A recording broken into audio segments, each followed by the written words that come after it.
जय माता दी। आप सभी का फिर से बहुत बहुत स्वागत है। और मैं आज आपको सुनाने जा रही हूँ माँ गौरी की कथा। तो आइए सुनते हैं माँ गौरी की कथा। ध्यानपूर्वक सुने। अभी भी मेरा गला ठीक नहीं है, लेकिन मैं कोशिश कर रही हूँ अच्छे से अच्छे सुनाने की। महागौरी का दिव्य श्वेत रूप अष्टमी तिथि को ही मनाया जाता है। नवरात्रि के 8वें दिन माँ दुर्गा महागौरी का स्वरूप की पूजा की जाती है। इस दिन पवित्रता, सरल और दिव्य ऊर्जा का प्रतीक माना जाता है। साधना के इस चरण को आत्मिक और शुद्ध और जीवन की शुभता के आगमन से जोड़ा गया है। धार्मिक मान्यताओं के अनुसार माँ गौरी का बर्फ के समान उज्ज्वल और श्वेत बनाया गया है। वे श्वेत वस्त्र धारण करती हैं और जो निर्मलता और शांति का प्रतीक है। उनके 4 भुजाएं दाही गई हैं। एक हाथ में त्रिशूल, दूसरे में डमरू तथा शेष 2 हाथों में वरमुद्रा और भव्य मुद्रा में सुशोभित हैं। माता का वाहन वृषभ है, यानी कि बैल माना जाता है, जो धैर्य और धर्म और स्थिरता का प्रतीक है। उसके शांत और करुणामयी स्वरूप का ध्यान साधक के मन में आस्था, शांति और आध्यात्मिक विश्वास को जागृत करने वाला माना जाता है। माँ गौरी की आराधना से जीवन की नकारात्मकता दूर होकर शुभ अवसरों और सकारात्मकता ऊर्जा का मार्ग प्रदर्शन होने का विश्वास किया जाता है। तो ये बताई थी मैंने माँ गौरी की विशेषता। अब मैं आपको सुनाती हूँ माता गौरी की पौराणिक कथा। तो आइए प्रेम पूर्वक सुनते हैं। पौराणिक मान्यताओं के अनुसार माँ गौरी पार्वती का ही एक दिव्य और पवित्र स्वरूप मानी जाती हैं। यह स्वरूप उनकी कठोर तपस्या, त्याग और शिव प्राप्ति का साधना से जुड़ा हुआ है।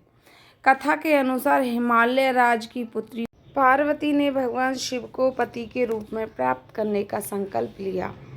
इसके बाद के लिए उन्होंने अत्यंत कठोर तपस्या प्रारंभ की। वर्षों तक उन्होंने कठिन व्रत, उपवास और साधना की। तपस्या इतनी कठोर थी कि उन्होंने अन्न जल तक का भी त्याग कर दिया और केवल वायु पर ही अपना जीवन यापन करने लगीं। दीर्घकालीन में तपस्या के कारण उनका शरीर अत्यंत क्षीण हो गया और तप के प्रभाव से उनका वर्ण भी काला पड़ गया।